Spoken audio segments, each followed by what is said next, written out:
Hello दोस्तों, नमस्कार। मैं डॉक्टर के एस गोले एम के स्टडी यूट्यूब चैनल में आप सभी का हार्दिक स्वागत करता हूं। जैसा कि हम कल की क्लास में पढ़ रहे थे, हिंदी व्याकरण के अंतर्गत समास। समास में हम कल की क्लास में कर्मधारय एवं द्विगु समास पढ़ चुके हैं। आज की क्लास में हम पढ़ेंगे द्वंद्व समास। द्वंद्व समास की परिभाषा लिखी हुई है।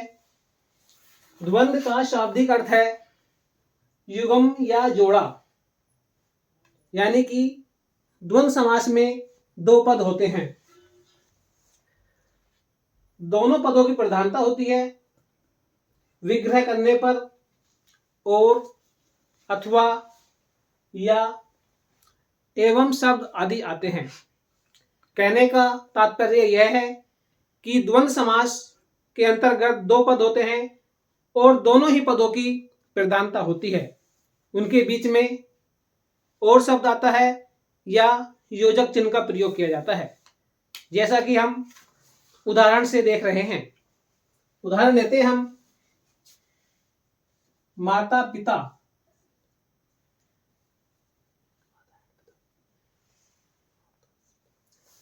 माता पिता का जब हम समास विग्रह करेंगे तो ये होगा माता और पिता। माता और पिता।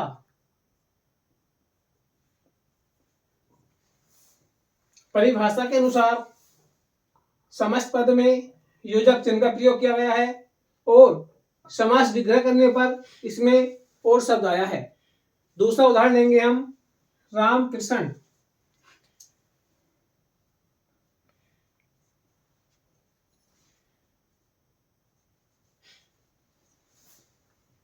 समास विग्रह होगा राम और कृष्ण।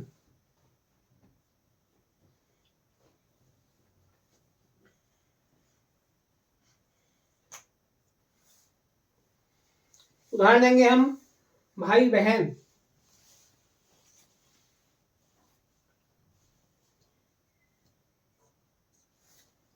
समास विग्रह होगा भाई और बहन। जितने भी रिश्तेदार होते हैं, रिश्ते होते हैं, वो सभी उदाहरण इस समास में आ जाते हैं। उदाहरण लेंगे हम सुख दुख।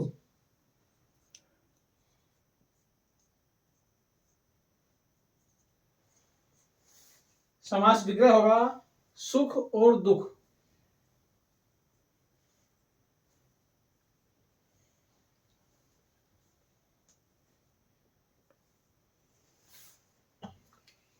आगे उदाहरण लेंगे हम दूध दही।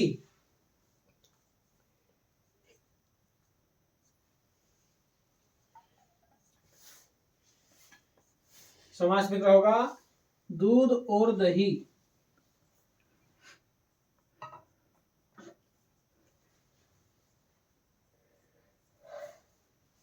आगे उदाहरण लेंगे घी शक्कर।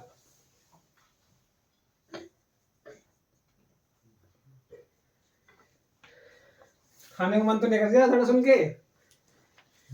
समास विग्रह होगा घी और शक्कर।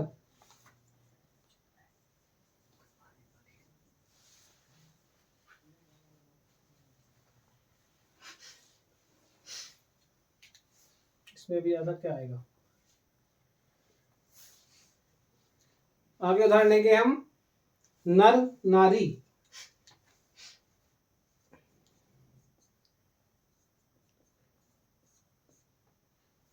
समास विग्रह करेंगे नर और नारी।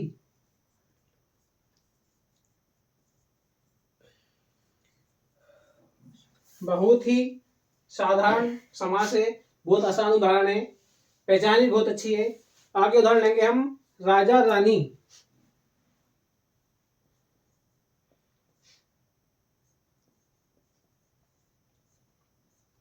समास विग्रह होगा राजा और रानी।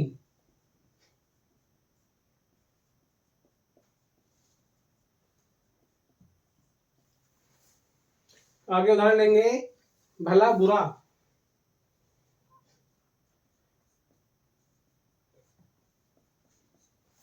समास विग्रह करेंगे हम भला या बुरा।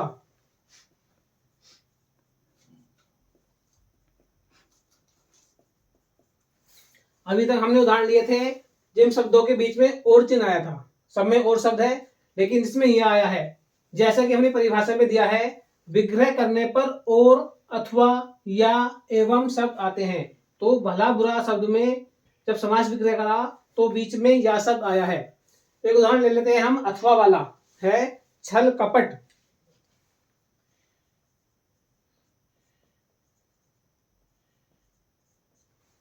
समास विग्रह करेंगे छल अथवा कपट।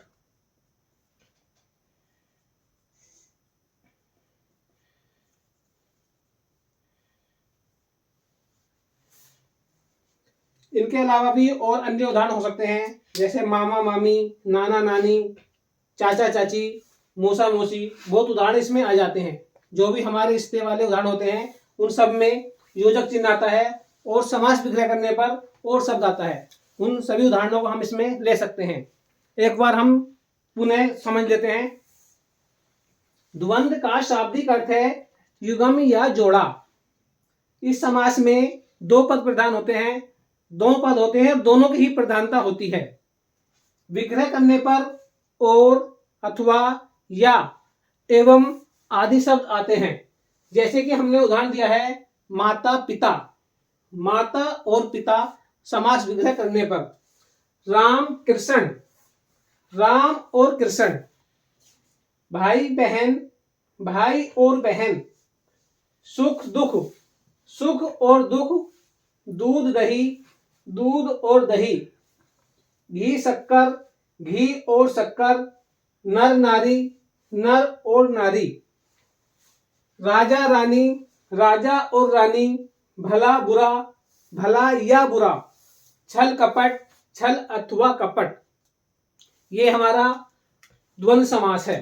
अब इसके बाद हम पढ़ते हैं जो समास का लास्ट नंबर है, बहुब्रीहि समास। पढ़ते हैं बहुब्रीहि समास। बहुब्रीहि समास की परिभाषा होती है, इसमें दो पद होते हैं और न पहले पद की प्रधानता होती है न दूसरे पद की प्रधानता होती है।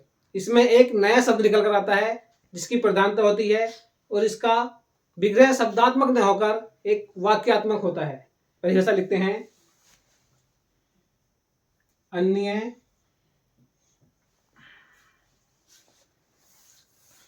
पद प्रधान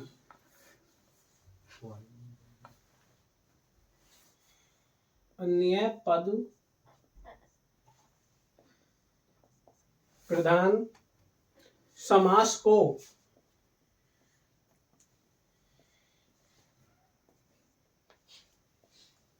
बहुब्रीहि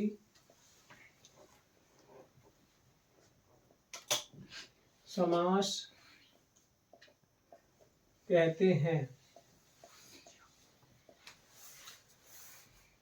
इसका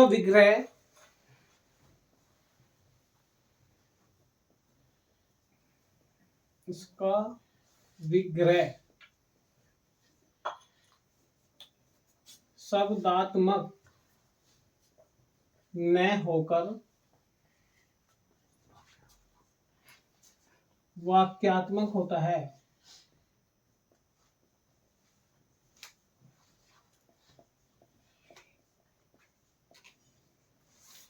कहने का आशय हमारा यह है कि बहुब्रीहि समास में दोनों पदों की किसी की प्रधानता नहीं होती। एक अन्य पद निकल कर आता है जिसकी प्रधानता होती है, और इसका जब हम विग्रह करते हैं तो छोटा विग्रह नहीं होता, शब्दात्मक, यानी एक या दो शब्दों में नहीं होता, एक वाक्य के रूप में होता है। हम उनके उदाहरण लेते हैं, जैसे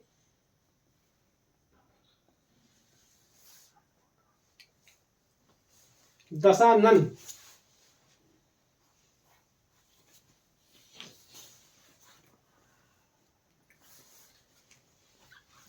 हम पढ़ रहे थे पहले द्विगु समास। द्विगु समास में आया था कि इसमें शब्द संख्यावाचक होता है। संख्यावाचक ये भी है दशानन, 10 आया नहीं, इसमें संख्यावाचक है। लेकिन इसका जब हम समास विग्रह करेंगे तो छोटा नहीं होगा, बड़ा होगा वाक्यात्मक रूप में, और एक नया ही शब्द आएगा जैसे कि दशानन लेते ही हमारे मन में बात आ जाती है कि 10 है आनंद जिसके, अर्थात रावण। समास विग्रह करेंगे इसका हम। 10 हैं आनंद जिसके, अर्थात एक नया शब्द निकल गया, यानी रावण। दशानन नाम लेते ही रावण शब्द हमारे मन में अपने आप ही आ गया, इसलिए हो गया ये 10 हैं आनंद जिसके, अर्थात रावण। परिभाषा के अनुसार एक नया शब्द निकल कर आया, रावण। यहां पर एक अन्य पद की प्रधानता है। दूसरा उदाहरण लेंगे हम, गजानन। समास विग्रह करेंगे, गज के समान मुख वाले, यानी कि जिसका मुंह गज हाथी के समान है।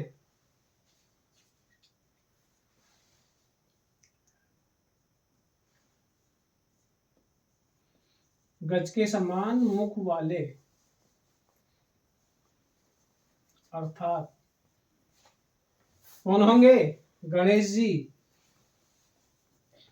गणेश, उनका जो मुख गणेश के समान, हाथी के समान था, गज के समान।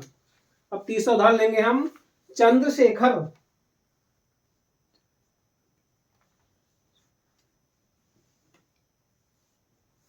समास विग्रह होगा, चंद्र है शिखर पर जिनके। किनके था चंद्रमा शिखर पर? चंद्रमा है शिखर पर जिसके, अर्थात कौन थे? शिव।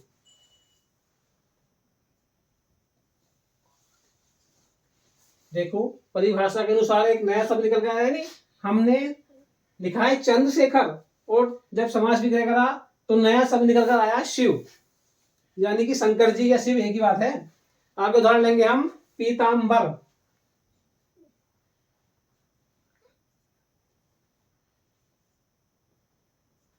पीतांबर का समास विग्रह करेंगे, पीले हैं अंबर जिसके। अंबर मतलब वस्त्र। पीले हैं वस्त्र जिसके, अर्थात श्री कृष्ण। पीतांबर, पीला है वस्त्र जिसका,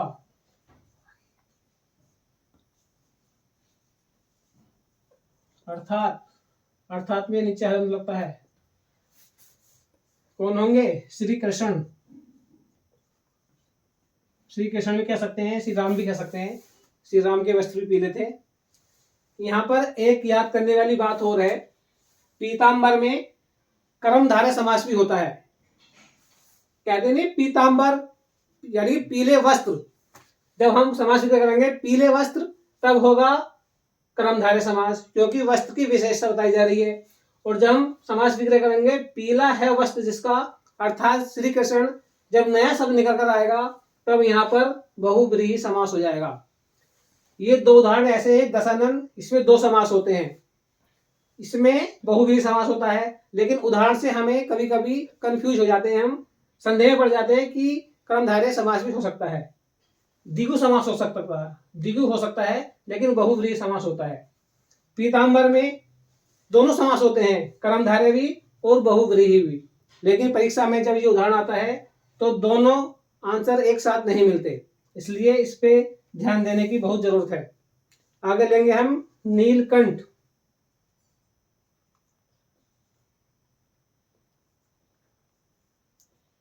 समास विग्रह करेंगे, नीला है कंठ जिसका, कौन? वही शिव। नीला है कंठ जिनका,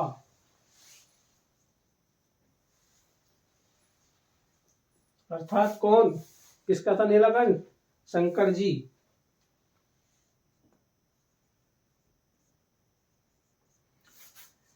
इस समास में ज्यादातर देवी देवताओं के नाम आते हैं, ये खास पहचान है। आगे लेंगे, लंबोदर।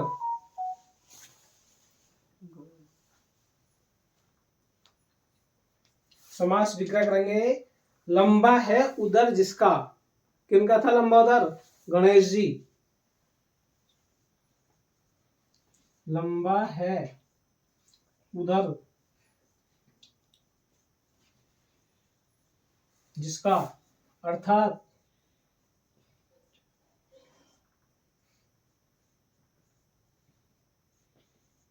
गणेश जी। इसमें ज्यादातर उदाहरणों में देवी देवताओं का नाम दिखाई दे रहे हैं। आगे उदाहरण लेंगे हम। गिरिधर,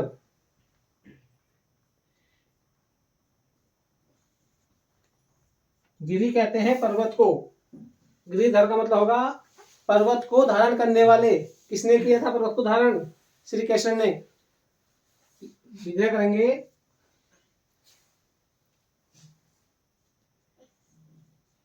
गिरि को धारण करने वाले, अर्थात कौन होंगे? श्री कृष्ण।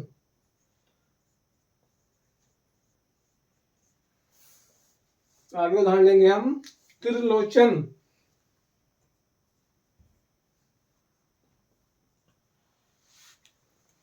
जैसा कि पता चल रहा है नाम से, तीन नेत्रों वाले। किसके से तीन नेत्र? शिव जी के। तीन आंखों वाले,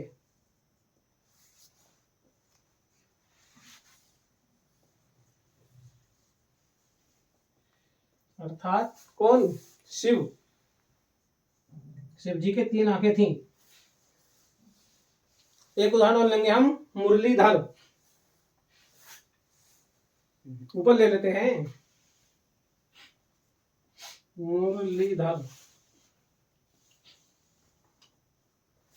समास विग्रह करेंगे। कौन धरते थे मुरली को अपने पास में? मुरलीधर, मुरली धारण करने वाले,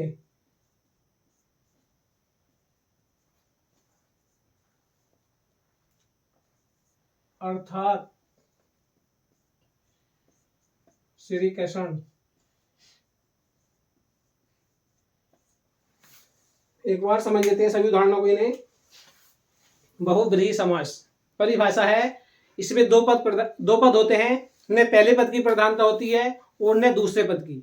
इसमें एक नया पद निकल कर आता है जिसकी प्रधानता होती है। समास विग्रह करने पर क्या होता है? शब्दात्मक न होकर वाक्यात्मक होता है। इसके उदाहरण ज्यादातर देवी देवताओं के नाम पर होते हैं। हम और भी उदाहरण ले सकते हैं, जैसे जलज होता है, जल में उत्पन्न होने वाला, अर्थात कमल। हमने उदाहरण लिया मुरलीधर, मुरली को धारण करने वाला, कौन? अर्थात श्री कृष्ण। एक नया शब्द निकल कर आया परिभाषा के अनुसार, इसलिए यहाँ पर बहुब्रीहि समास है। दशानन, 10 हैं आनंद जिसके, अर्थात रावण, क्योंकि रावण के 10 मुख थे। गजानन, गज के समान मुख वाले, अर्थात गणेश जी। चंद्रशेखर, चंद्रमा है शिखर पर जिसके, किनके था? अर्थात शिव। एक नया शब्द निकल कर आ रहा है ना। पीतांबर, पीला है वस्त्र जिसका, अर्थात श्री कृष्ण। नीलकंठ, नीला है कंठ जिनका, अर्थात शंकर जी। लंबोदर, लंबा है उदर जिसका, अर्थात गणेश जी। गिरिधर, गिरि को धारण करने वाले, अर्थात श्री कृष्ण। त्रिलोचन, 3 आंखों वाले, अर्थात शिव। ये हमने पढ़े समास। समास 6 प्रकार के होते हैं। सभी समासों को एक बार हम अपनी परिभाषा के अनुसार संक्षिप्त रूप में बता देते हैं, जिससे कि छोटी बात के रूप में उनकी पहचान हो जाए। क्योंकि अगर हम सभी को एक साथ पढ़ते हैं तो परिभाषा के अकॉर्डिंग कुछ बड़े होते हैं। जब बताएंगे पहले हमारी वीडियो को लाइक करो, क्योंकि लाइक करना बाद में बताते हैं ना, आज हम इसलिए बीच में बता रहे हैं। लाइक करिए, कमेंट करिए, शेयर करिए और हमारे चैनल को सब्सक्राइब करिए। ठीक है, हम बता रहे हैं सभी समासों को छोटे रूप में। नंबर 1 आता है अव्ययी भाव समास। अव्ययी भाव समास में पहला पद अवयव होता है और इसमें उपसर्ग भी होता है। जैसे उदाहरण लेंगे हम प्रतिदिन। प्रतिदिन में होगा दिन दिन, यानी कि प्रति एक दिन, तो प्रति इसमें उपसर्ग आया है। यथा शक्ति, शक्ति के अनुसार, ये हमारा अवयव समास है। उसके बाद हम लेते हैं तत्पुरुष समास। तत्पुरुष समास में विभक्तियों का लोप होता है। कर्ता कारक को छोड़कर और संबोधन कारक को छोड़कर सभी कारकों का इसमें प्रयोग किया जाता है और 6 विभक्ति होती हैं। 6 की 6 विभक्तियों का इसमें लोप होता है। जैसे राजपुत्र, राजा का पुत्र, इसमें संबोधन संबंध तत्पुरुष समास है। और उदाहरण देंगे इसमें, जैसे राजकुमारी, राजा की कुमारी, इसमें भी संबंध तत्पुरुष समास है। आगे लेंगे हम कर्मधारय समास। कर्मधारय समास में विशेष्य और विशेषण पाया जाता है। उपमा और उपमेय और उपमान इसमें दिखाई देता है। जैसे नील कमल, नीला है कमल, नील गगन, नीला है गगन, काली मिर्च, काली है मिर्च, यानी कि इसमें विशेष्य और विशेषण पाया जाता है। उसके बाद समास आता है हमारा द्विगु समास। द्विगु समास की पहचान होती है कि उसमें पद जो शब्द होता है, उदाहरण होता है, वह संख्यावाचक होता है। द्विगु समास में संख्यावाचक शब्द होता है और आराम से पहचान लेते हैं। जैसे द्विगु लेते हैं, नाम ही है इसका द्विगु। 2 गायों का समूह, चौराहा, 4 रास्तों का समूह, पंचवटी, 5 वट वृक्षों का समूह, सतसई, 700 संदों का समूह, यानी कि इसके जो उदाहरण होते हैं वो संख्यावाचक होते हैं। उसके बाद हमारा समास आता है द्वंद्व समास, जो कि हमने अभी पढ़ाया है। इसमें दोनों पद प्रधान होते हैं और शब्द का इसमें लोप होता है, बीच में और शब्द आता है और योजक चिन्ह का प्रयोग किया जाता है। जैसे कि रिश्ते संबंधी, इसके उदाहरण हैं माता पिता, माता और पिता, सुख दुख, सुख और दुख, घी शक्कर, घी और शक्कर, यानी कि इसके उदाहरणों में और शब्द बीच में आता है। अब लास्ट में आता है बहुव्रीहि समास। अभी हम पढ़ रहे थे बहुव्रीहि समास। इसमें न पहला पद प्रधान होता है और न दूसरा पद प्रधान होता है। एक नए पद की प्रधानता होती है और इसका जब समास विग्रह होता है तो वह शब्दात्मक न होकर एक वाक्यात्मक यानी कि बड़े रूप में होता है। जैसे उदाहरण हमने लिखा अभी 10 आनंद, यानी कि 10 हैं आनंद जिसके, अर्थात रावण। पीतांबर, पीले हैं वस्त्र जिसके, अर्थात श्री कृष्ण। नीलकंठ, नीला है कंठ जिनका, अर्थात शंकर जी। इसी के अनुसार बहुत उदाहरण होते हैं मुरलीधर, मुरली को धारण करने वाले, अर्थात श्री कृष्ण। यानी कि इसमें नए नए शब्दों की प्रधानता होती है और जो देवी देवताओं के नाम होते हैं ज्यादातर इस समास में आते हैं। एक शब्द आते हैं रूढ़ शब्द, यौगिक शब्द और योग रूढ़ शब्द। जो योग रूढ़ शब्द के उदाहरण होते हैं वह सभी उदाहरण बहुव्रीहि समास में आते हैं। मुझे उम्मीद है क्लास आज पसंद आई होगी, समझाने की पूरी कोशिश की गई है। एक बार पुनः कहते हैं कि हमारी क्लास को, इस वीडियो को शेयर करना, कमेंट करना और लाइक करना। इसी के साथ जय हिंद, जय भारत।